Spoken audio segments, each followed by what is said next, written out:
Alrighty. Thanks everybody for joining. Super excited to talk all things branding today. We have Carrie and Evan with us now, and Scout will be joining us hopefully a little bit later. But let's start just by doing a couple of intros. So, Evan, I'm going to read your bio. Oh, there's Scout. Awesome. Hi. Added to the stage. Awesome. Cool. Scout, we're just doing intros. So I am going to start by reading Evan's, and then Evan, you can pick either Carrie or Scout, and then whoever's left can read mine. All right. So Leap Year founder Evan Sargent is an intuitive strategist and creative with a knack for seeing the big picture and a love for co-creating in the moment. She's been developing and proving the brand in a day model for over 6 years, helping hundreds of visionary leaders launch their big ideas into the world. Her background includes over a decade as an art director and creative director in advertising, where she developed and implemented national integrated campaigns for large iconic brands at many of New York City's top ad agencies. Evan is also the co-author of an award-winning book for young people, We the People, the United States Constitution Explored and Explained. Awesome. I didn't know about the book, Evan. That's so cool. Thank you. So go ahead. Whose should I read? Whoever you like, Scout or Carrie. Okay, I'll start at the top. Scout Driscoll is the founder of Design Scout, a Chicago-based agency celebrating its 20th year of creating transformative branding for businesses behaving boldly. A rebrand expert for founder-led companies, Scout has worked with more than 350 brands in the consumer packaged goods, hospitality, professional services, and wine industries. She is also a frequent design competition judge, having recently been a panelist for the Beverage Tasting International Packaging Design Awards and the Restaurant Development and Design Awards. All right. Should I read Carrie's?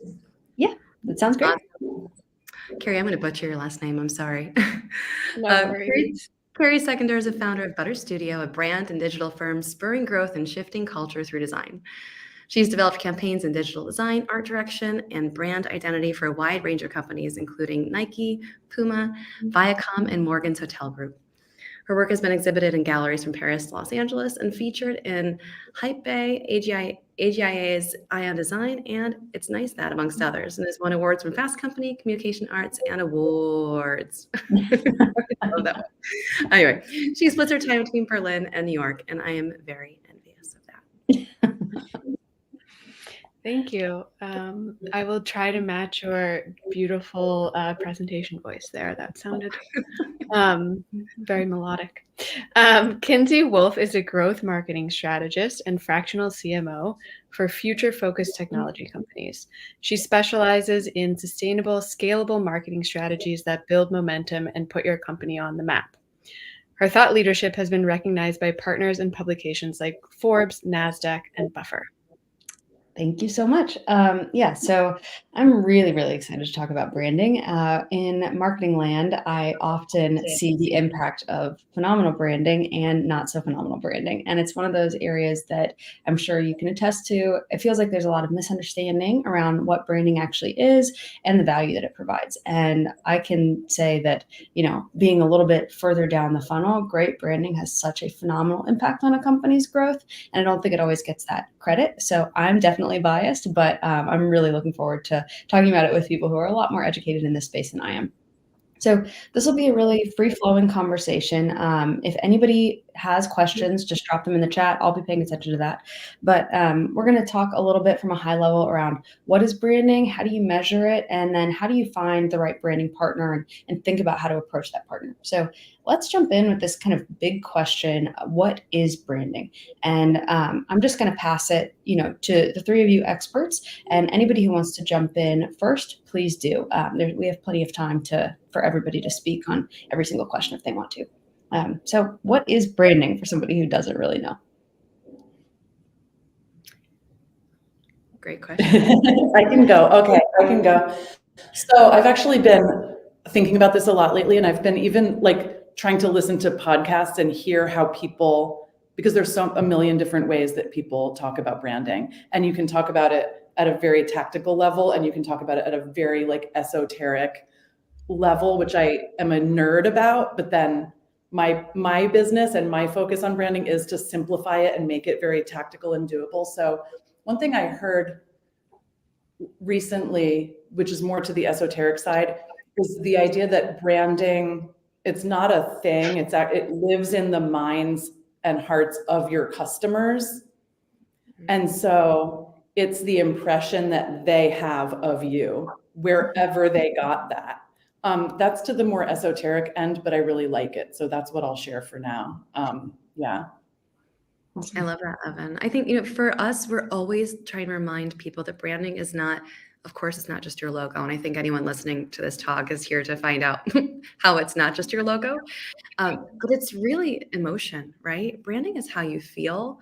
Harley Davidson has been selling motorcycles for 110 years, but what they're really selling is freedom, independence, the open road. And so we really like to wind it back to that emotional driver. And it's also, it's the authentic essence of who you are, and it's your commitment to your customers, right? Yeah. If your brand is about sustainability, if it's about acceptance, if it's about, power or confidence, you're committing to provide that to your customers in some way. And then you, of course, convey that in everything that you say and you show and you do. So it's not just a visual, it's not just your about statement, it's the entire big picture of your brand.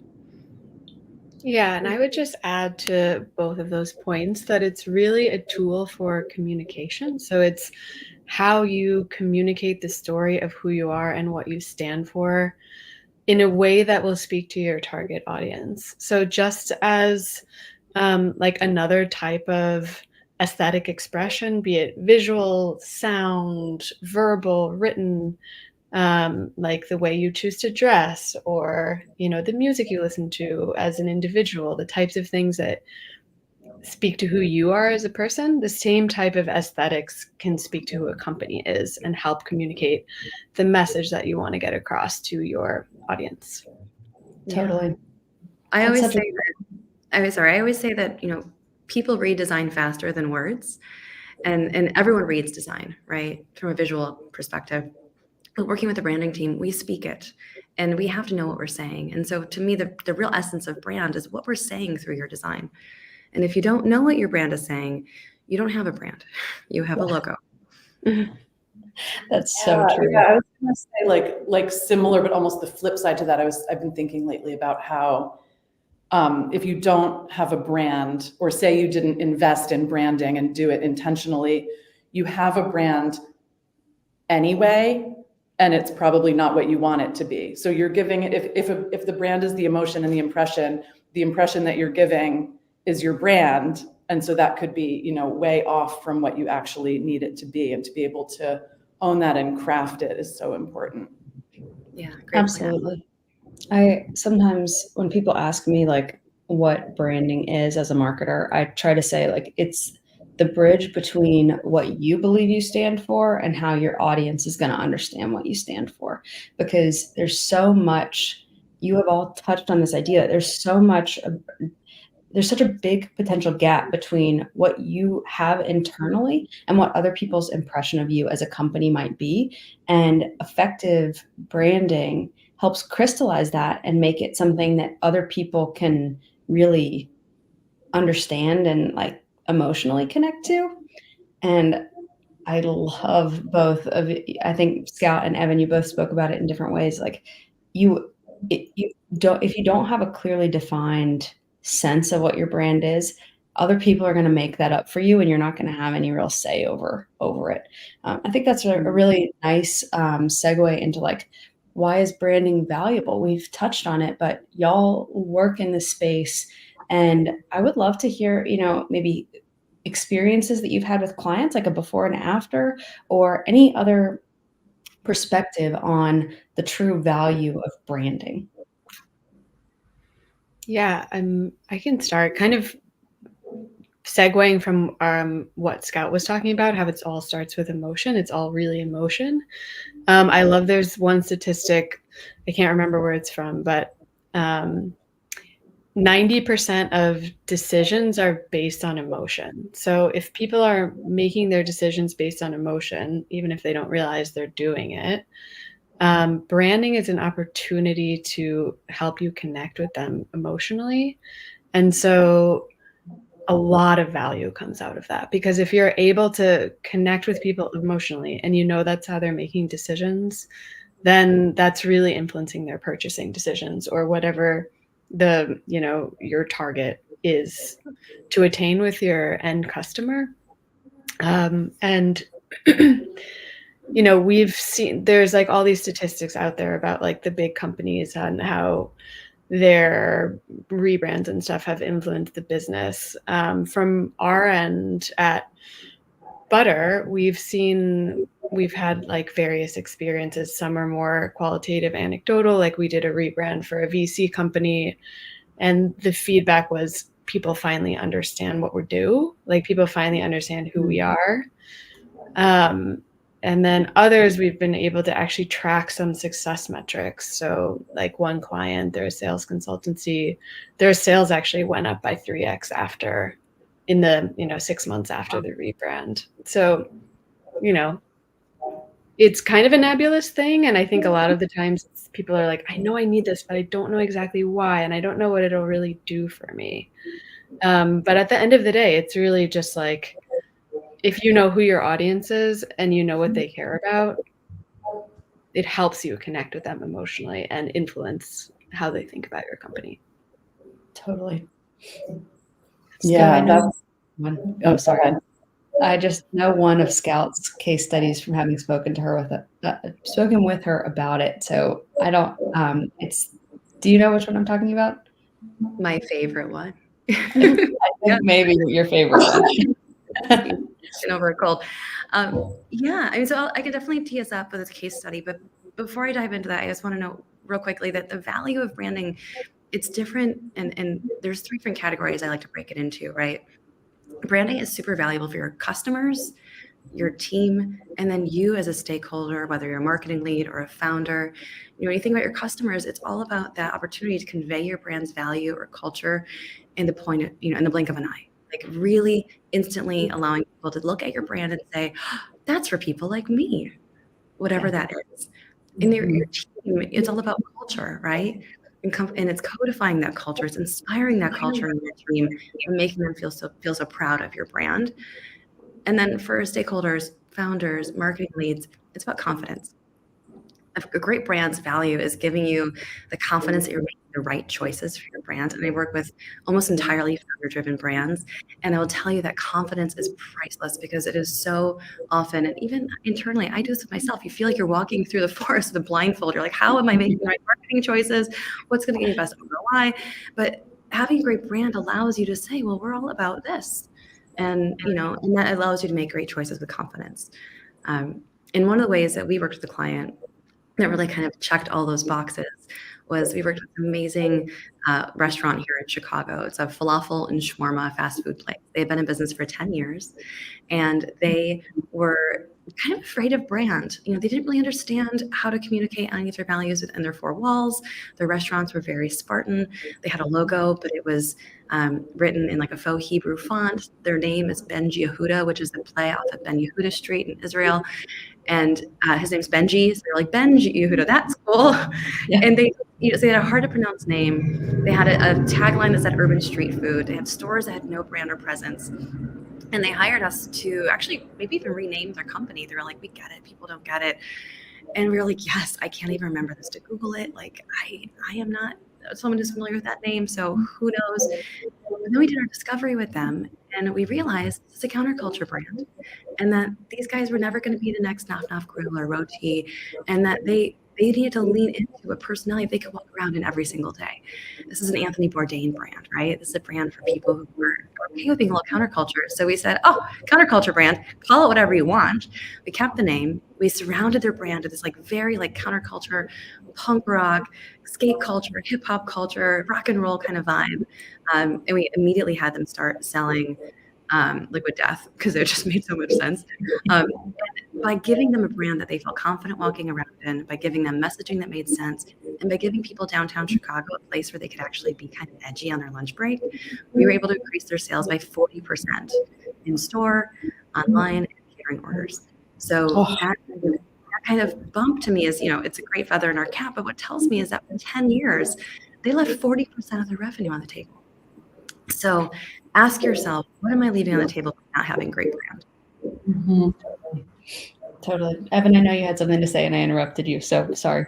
Oh, no, please. No, that's such a beautiful story. And it makes me think about how, right, like if they, when a company is really successful without intentionally creating a brand, and so then, people say, oh, it's luck, or it's just like being the best, and then you just are successful. To me, that just means they were really, really naturally gifted at branding, and that's really rare. So it's like this restaurant, I love that you did it, but people probably go in there and don't think that they hired a really cool branding agency to do it. It probably feels completely authentic, but like they needed that help. And most people do. And it's just something Right. I've been thinking about again, like with this idea that you have a brand no matter what. And like, when you go into a little like hole in the wall bar or something that just has this amazing feeling, like that's a brand, but it's almost like the best because maybe it just authentically appeared, but that's so rare. What was I going to say before? I can't remember, and that's fine. This is so fun, by the way, and all of you are so amazing. And I just want to do this like every week and talk to you all about branding. Forthcoming, right? Yeah. Yeah. Scout, when you first shared that story with me, it just blew me away. Because I think you both have hit on something really essential there, which is that branding is so valuable from a financial perspective. It's so valuable from an internal and external emotional perspective, but it has to be grounded in authenticity. And by working with a brand expert, you give yourself the opportunity to dive in to the kind of raw natural resources as a company that you don't even know that you have, and reveal them and then celebrate them. And we're going to talk a little bit more about this misperception, in my opinion, that branding is really expensive, because I think that there is the real value of branding. Yes, there are metrics, but it is this kind of confidence that you know what you stand for, and this internally, and as Scout said so beautifully, creating an opportunity for people to connect and resonate with you. I mean, think about the brands that we surround ourselves with. We have an emotional connection with each and every one of them, and it's that's just so incredible. So next, a really funny, sticky question that we've probably all heard: clients who come to you and say, "I just need a logo," or "I just need new colors." What do you say to people who come to you with that? We did a logo recently, just a logo. It's really hard. Okay, but here's the thing. Like, I think that if you really just need a logo, so in this case, the client, their logo was just very bad.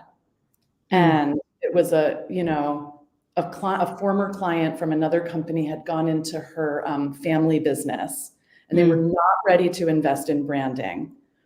And they needed a logo, and we did it. But it was hard. You need the strategy when you're making anything visual, or they didn't know how to choose which logo was right. So I'm always torn. Several years ago, asked me, I would have said, never, we will never design anything without strategy, and you need the emotional connect. Now I'm like, I want it to be easy for people. I want you to be able to have a logo when you need a logo, and not have to feel like it's this big thing. Like, I need to really know who I am right now. It's like the brand is going to evolve over time. So for me, my answer is something like, yes, you can do mini strategy, and you can get visuals, and then you need to keep revisiting it and growing it, and maybe doing it again when you have more to invest, going and doing the bigger thing. But you need to have it, and you should be able to have it without it feeling like a mountain, or like it needs to be an enormous project, if that makes sense. Mm-hmm. So it sounds like you're saying that if somebody comes to you and says they just need a logo, then you have some empathy for where they are and probably what they consider their boundary constraints, but that is really just the very, very tip of the iceberg.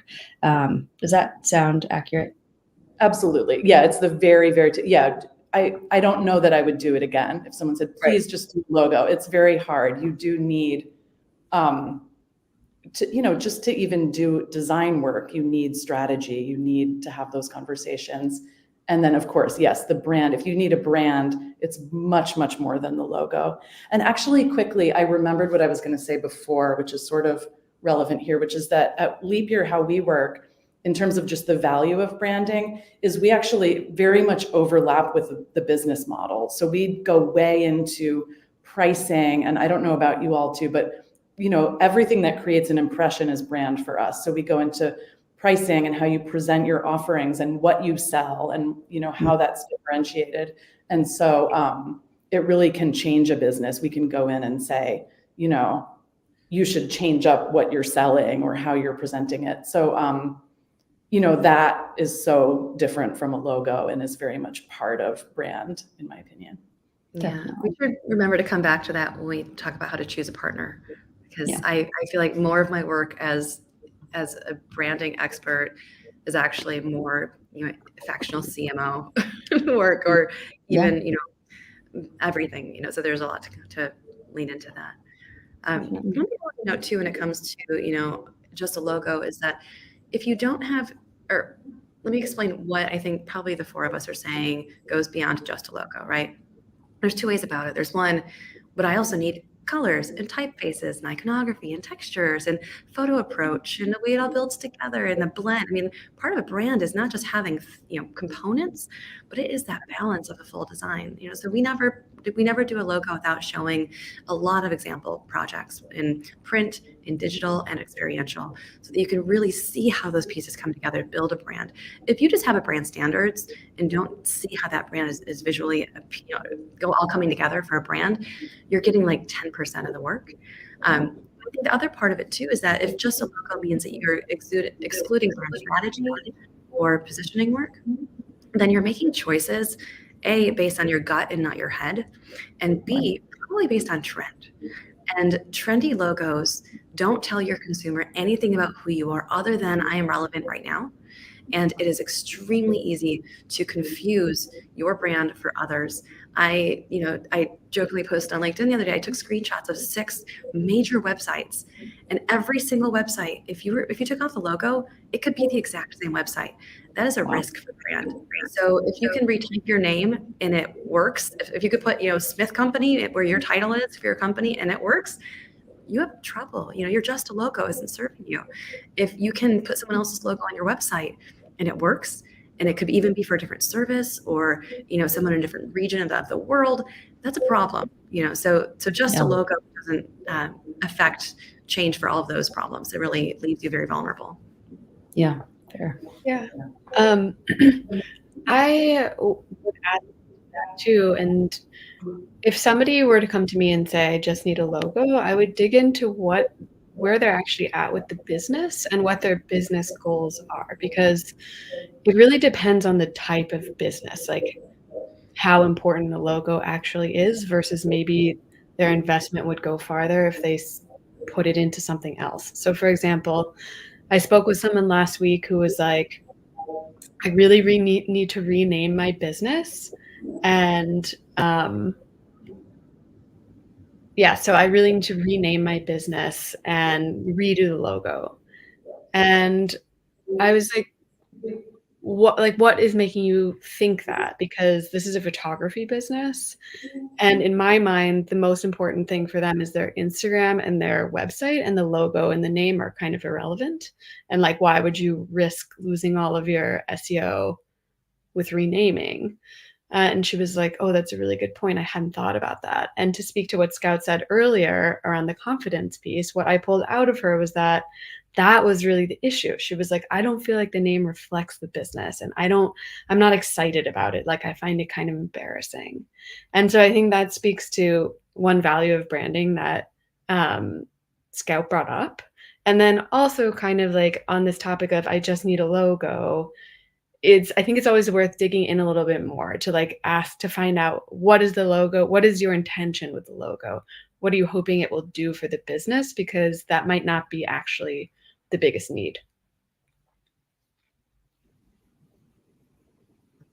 That is such a great point. When I hear clients say, like, do you know anybody who does branding?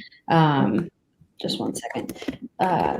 Do you know anybody who does branding? I just need a logo. I just need colors, whatever. I always look at them and say, no branding expert's going to take you seriously if you say that, because it tells them, and y'all can disagree with me, but it will tell them that you don't really understand the value of branding because it's never just a logo. It is about what you stand for, what you want to communicate, how you want to create structure in your presentation to the world, and create, strategic emotional connections. Now, I would love for y'all to tell me I'm wrong because I have really, I've said that more than once. So tell me if you very strongly disagree. But it's it's it's tempting, but if you think you need, in my opinion, if you think you need just a logo, then there's deeper work to be done, and you might as well just find a cool font and type your name out in a cool font and pop it at the top of your website. Am I wrong? No, totally agree. I think too, like so many, and again, I work with a lot of startups or end ups that are kind of rebranding, right, as founder-driven brands. But I think especially for people creating new companies, which I'm hoping a lot of our audience is, because now is the time to think about brand, right? I think so many of them are thinking about their product, their service, their build, what's in the bottle, what's in their app, that they don't leave the runway for brand and marketing. And newsflash, brand is just step one. It's so foundational because you need to leave that runway for a great marketing strategy, communication strategy, PR strategy. But I beg you to make sure to understand that that is an investment. It is not just an expense. It is something that will pay dividends, and that you are, when you're thinking about just a logo as like the final thing to put on your product or on your app, et cetera, your service, you're really truly hampering yourself in revenue. And so it's just so much more than just that one thing you have to pay for at the very last minute. It really needs to be part of your broader business plan. Yeah, I couldn't agree more. And the part where people buy things, right? They make the emotional connection, and like, yes, they want the thing, but they want what the thing says about them. So the best, like cars are such an example of that. Like people buy a car as much for what the car says about them, even if they swear it's not true. It's like almost always true. Like you think about what do people think of me like driving around in this car? And so that is such a nuanced thing to craft a brand, with that in mind. And so, right, like thinking of, you said like in the bottle, like thinking of a wine or a drink, like it could be the most delicious drink ever, but people are only going to become obsessed with it if it's like, I don't know, it's something, if it just aligns with who they feel like they are somehow.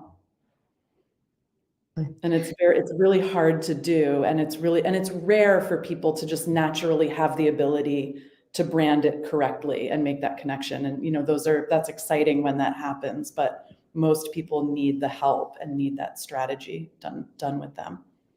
What about branding in like a B2B world? I feel like it gets pushed to the side or a little bit more in that environment where it's like our customers don't care about brand. They're just buying blah, blah, blah.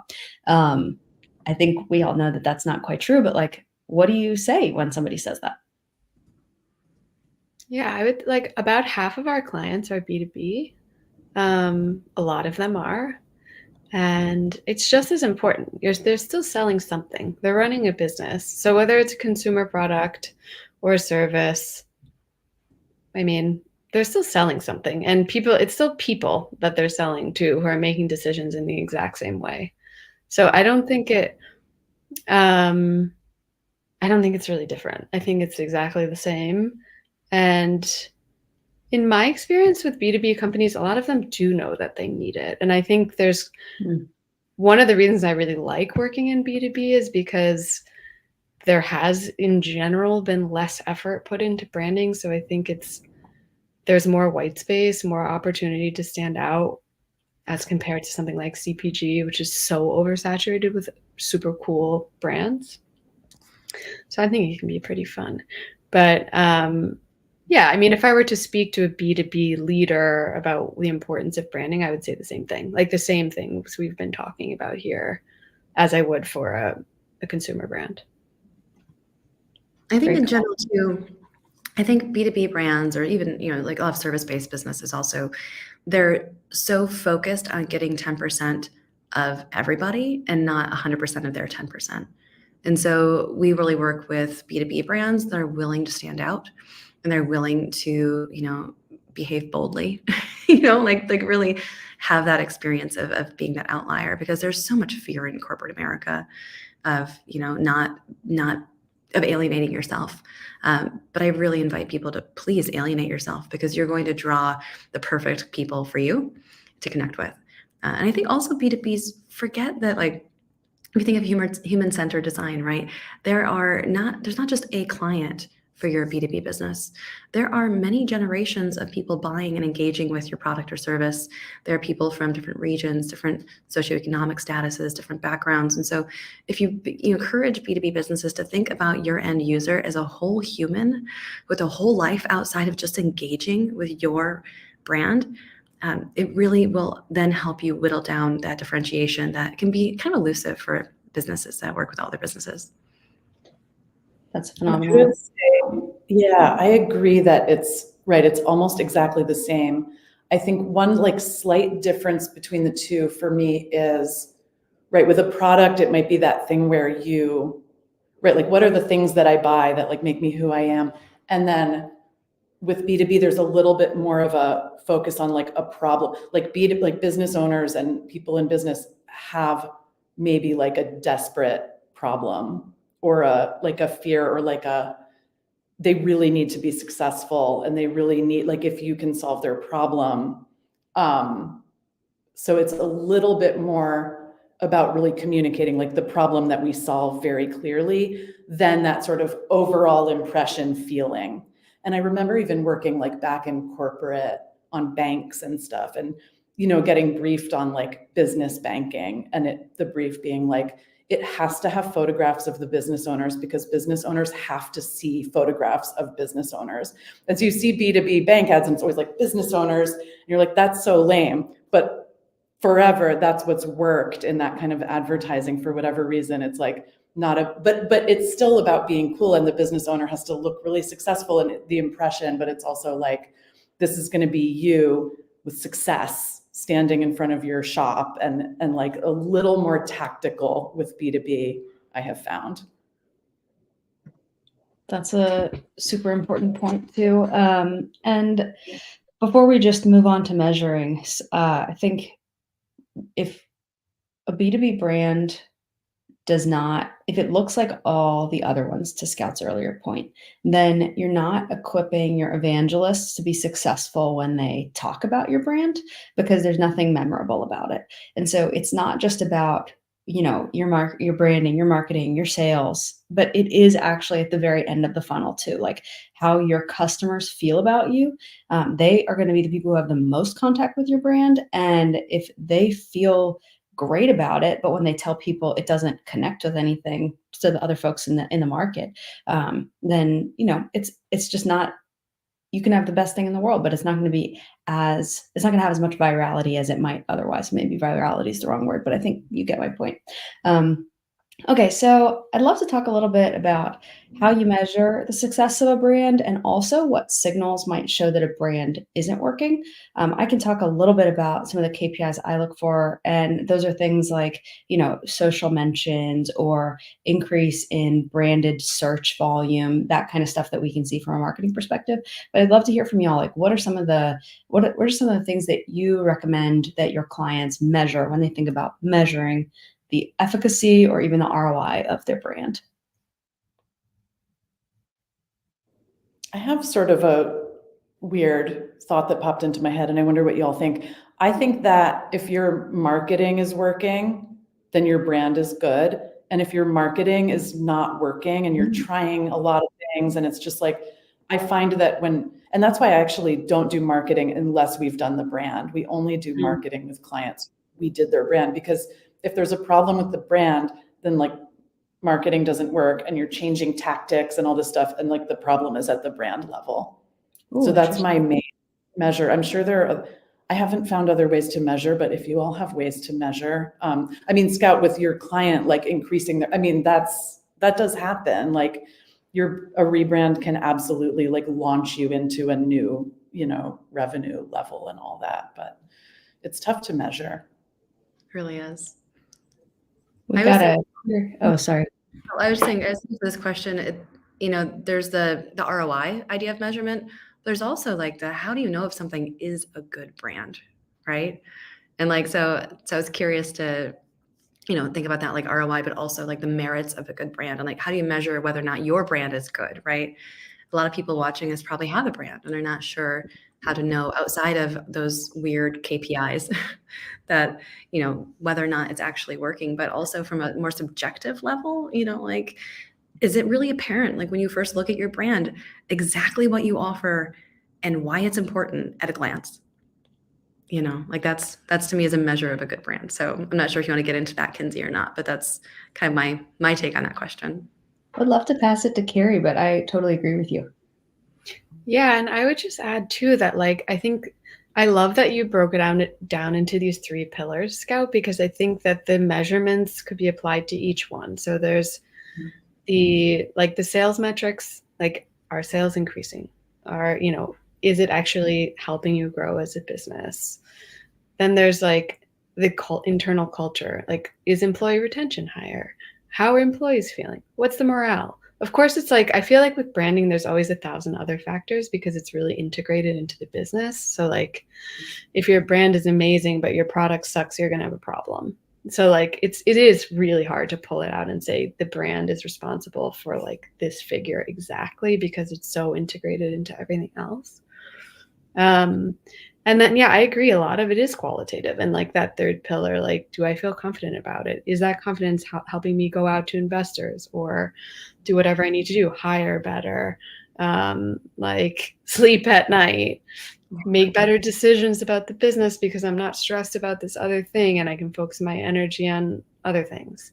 So yeah, I think there's like the qualitative pieces like that. And then the quantitative of, if I do a rebrand, what changes am I seeing? If I'm not seeing any changes, has anything else happened in the business that could be impacting it? Or, did I make this other really big change? It's like if you were to do like those diets where you take one thing out, like to see if you have an allergy or something, it's like it's all so integrated together. Like if I stop eating dairy but I'm still eating gluten and I actually have a gluten allergy, it's like I have to kind of, it's all in the muck. And now I'm rambling, but I think you got what I'm saying.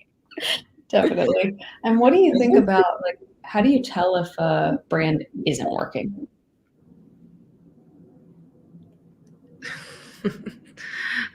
Let me count the ways.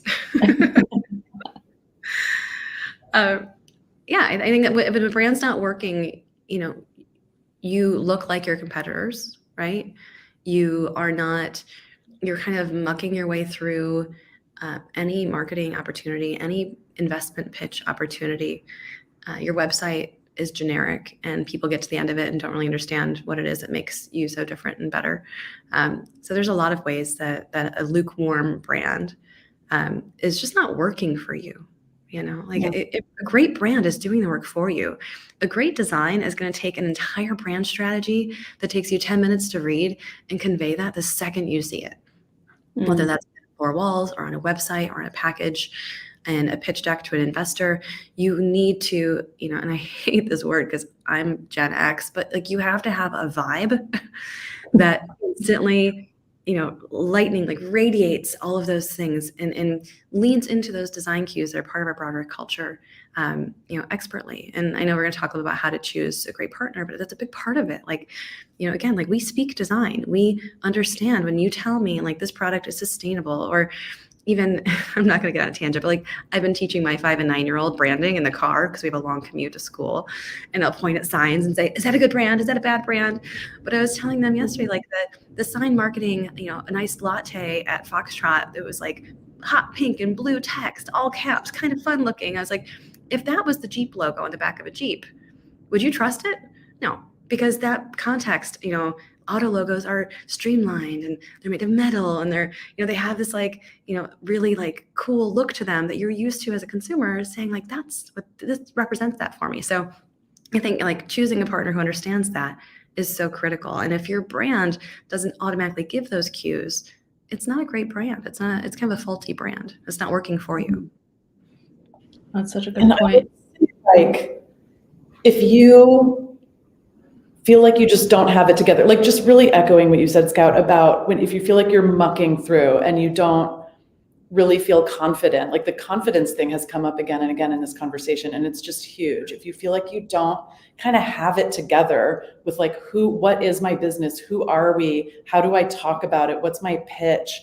Like, what do we sell and how to explain that easily? Then going through a branding process can really, really help you, even if it's not necessarily that you think your logo needs to be changed. It's really not about that. Like, you might think your look and feel is okay, but you're just kind of a little bit, lost or stressed. Like, we've definitely had, speaking about measurement, like we've had clients who it changed their life because we went through a branding process and they gained so much confidence, and they changed their packages and services and changed their pricing, and were able to work less, and were able to, hire people. Even branding as a tool to attract talent is also really, really important and huge. And if you can create a brand that starts to attract really good talent, that's a great measure as well. Totally. And we're going to move it in just 2 seconds to the idea of like how you find a great brand partner. But you can also measure the efficacy of your brand by asking your customers, asking your leads, your prospects, your new hires, all that. Qualitative data is still great data. So feel free to spark the conversation if you want to have it. Okay, so let's talk a little bit about what to look for in a brand partner. I think we all have different verticals kind of that we focus on. So maybe I'll just call on Carrie if you want to say like what do you think that that people should look for in a brand partner? And then I'll just go all the way around. I think there's a number of factors. I think a really important one is, do you like the person? Do you get a good feeling from them? Because it is a very emotional exercise. Like, it is like part therapy doing this job, because especially with founders, like when it's their baby, it can get very emotional. And so I think you have to trust the people that you're working with and have a good feeling about them, like an intuitive feeling. Again, we make decisions based on emotion, and that also has to do with working relationships. I think another thing is, do they have the expertise in, the areas that seem relevant for you? So it seems like all of us specialize in certain verticals. Like for us, we do a lot of work in sports, finance, B2B. We also work in a bunch of other things. So I think that can be a factor if you want to work with somebody that has industry expertise. I think there's like pros and cons to that. I think that people with industry expertise have insider knowledge that can be really helpful. I think sometimes too, it can also be nice to have a fresh perspective, like somebody who's a total outsider. I think there's no wrong answer there. It's more, again, about like intuition, or what do you think is going to serve you the best.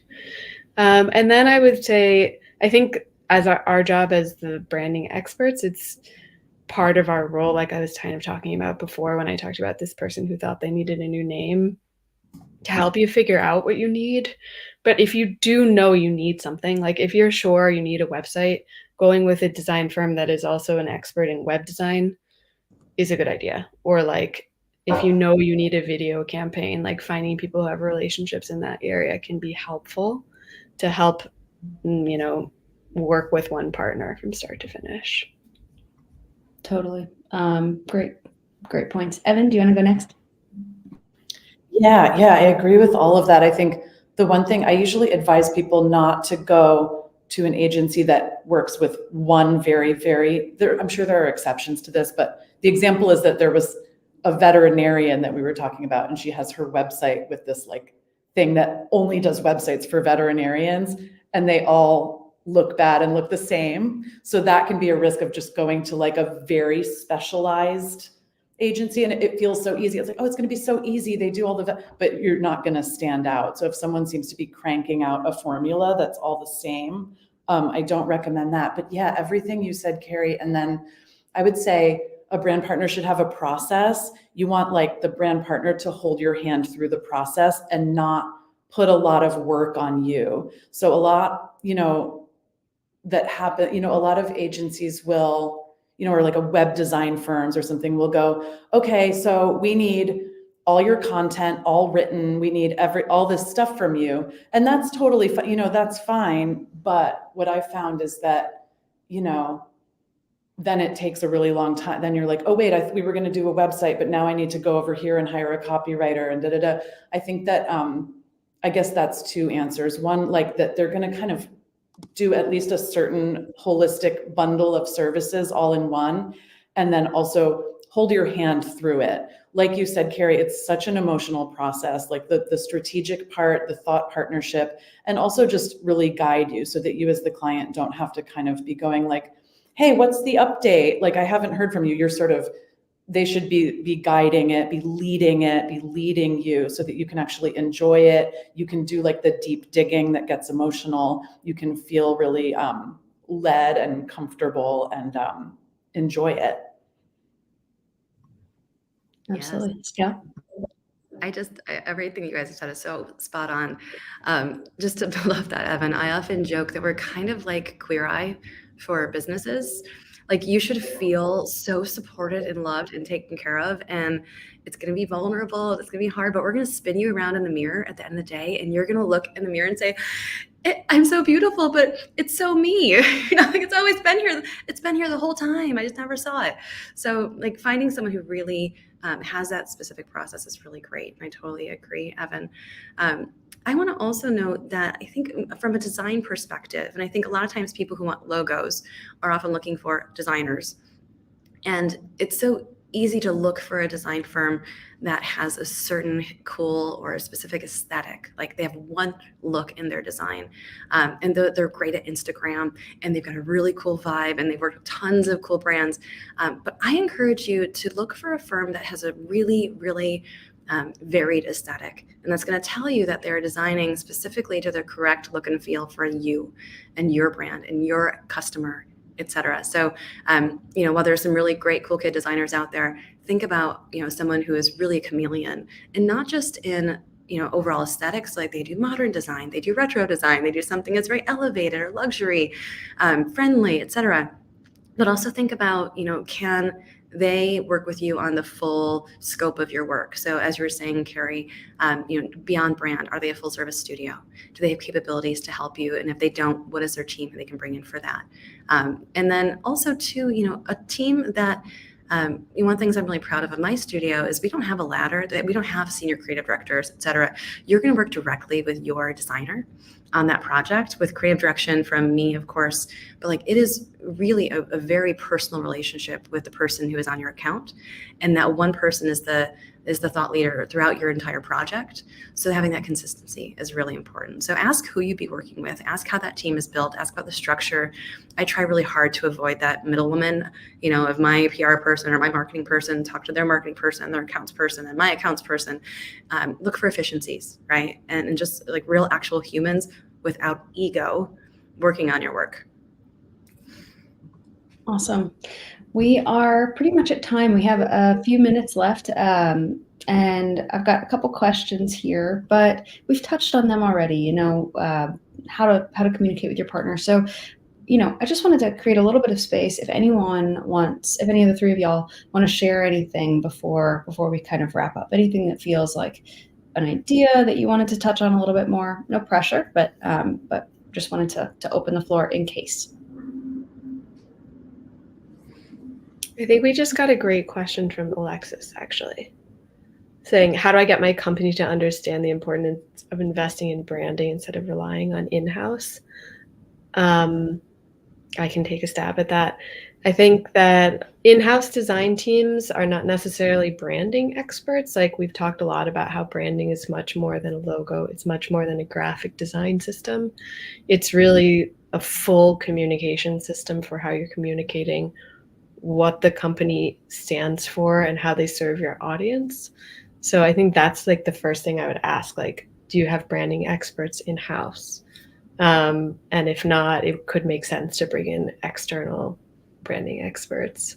Because sometimes it's like graphic designers who do focus on building out social content or designing the product, which is a different skill set than branding. Because again, branding is like the strategy, the tone of voice, so all the copy, more than just a design system. And then the other thing I would say is that kind of like I was saying earlier about picking a partner, like sometimes it can be really helpful to have an external perspective, because a lot of times if people have been working in-house for a long time, they're so ingrained in the systems or like even in internal politics and things like that, that it could be hard for them to get decision makers on board or think about things in a different way than maybe an external team might think about it. Absolutely. I would also ask, do they have the bandwidth? Both emotionally, spiritually, time-wise. A lot of our clients have attempted branding in-house, and they just have a really hard time giving the right resources to it, and giving it that deep thought that it takes. And internal teams might not have the process that experts have honed, over years and years and years. So, trust the process. And if you don't have one, that's a great flag to take a look at partnering with an expert team. Yeah, I've definitely. Go ahead. Oh, sorry. I remember, having roles like design roles in the past, where when you're tasked with doing something internal for the company, like the brand or the holiday card or whatever it is, that gets pushed to the back burner every single time. And so, yeah, the bandwidth thing is really huge. But then it's important to involve the internal team, I think, in the process. So inviting the clients to bring the internal team on board so that they get to be part of it, maybe throw in ideas, that can be good, because they usually want to work on it, but often, for all the reasons you both said, it's not the best. Absolutely. I would just add, because I hear this in marketing too, there's a diplomatic way of asking this question, and obviously less diplomatic ways of doing so, but if you think you already have the assets in-house, then why haven't you done it yet? And if you haven't done it yet, then you get to ask the deeper questions of, is it a bandwidth issue? Is it a skill set issue? Is it that fresh eyes issue? Whatever it might be. So it is, yeah, there's lots of ways to ask it, but it can help you get to that, what's actually the blocker, not just the idea that like, we have resources who can do this. Okay, cool. So last kind of question. Well, we have two. So one question was, what's the best way to kind of give feedback and cultivate that conversation? But then another one that surfaced is, why is now the best time to create a brand? Something that Scout kind of mentioned earlier. So if anybody wants to jump in on either one, then please do. Gosh, I would say again, in terms of timing, if you're a business and you're doing any sort of marketing and you have any sort of goals to like be a business and thrive, then yesterday is the time to do a brand. Mm-hmm. At whatever level, at whatever budget you can make it happen. It's really, really important. It's an important foundation. Yeah, I think also a lot of times, clients ask us, when is the right time to brand when you're raising as a starting company? And like, if I'm looking for investors, like, should I brand now? Should I not brand now? Like, when do I put that investment into it correctly? And I will say, for pretty much any business that's not a consumer brand, you can kind of cobble it together a little bit and focus on your message and your investment pitch. But if you're a CPG product, showing potential investors that you understand your audience, that you have a voice and a culture of your product, that you have packaging design ready to go, not only will help you with investors, it'll help you with getting retailers and distributors. It is going to show that you are, when you look like a national brand right out the gate, it just creates opportunity. And so going back to that ROI question, it's a very different question when you are, in your seed stage as a business. And that brand and perceived value of that brand can radiate across investors, sales channels, consumers, and marketers, PR teams, et cetera. So that's a great time to know it's great for branding. Awesome. So we are pretty much at the end of our time. I know that there are a couple of folks here who have offers. So Scout shared that if you want to book her for a 30-minute free session, branding assessment, then you can do that. And Evan also has a brand stickiness assessment, and I'll be dropping the links to both of those in the follow-up email. And Carrie, I also know that she is a wonderful branding expert, and you probably also have a strategy session, or anyway, I'll turn it over to you in case you have anything like that you wanted to share. Yeah, sorry. Yeah, I'm totally happy to speak with anyone. Kinsey can leave my contact info as well to set up a call for a consultation as well. Cool.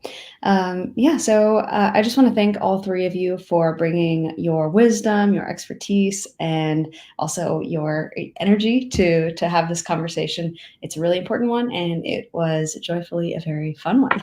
So we are grateful for everybody who tuned in. If you have any questions, don't hesitate to drop them in the chat and connect with Carrie, Evan, and Scout via LinkedIn. And thank you again. Looking forward to the next one, which will be January. Thank you, Kinsey. It's a wonderful conversation. Really appreciate being included. Yeah, thanks everyone. This is great.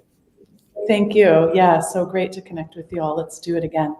Definitely. Okay, I'm going to end the stream and hope everyone has a great rest of their day. Thank y'all. Bye. Thanks.